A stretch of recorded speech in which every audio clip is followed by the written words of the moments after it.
In front of me is VIVO Y22S, and today I would like to show you how you can resize font on this device. You need to begin by opening Settings and scrolling down right away. Then tap on Display and Brightness. After that, you need to scroll down one more time, click on Fonts and Display Size. Swipe left or right on font size slider, and when you're ready, go back. As you can see, after that, size of my text has changed.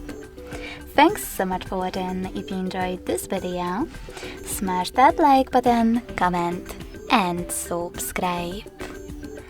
Bye!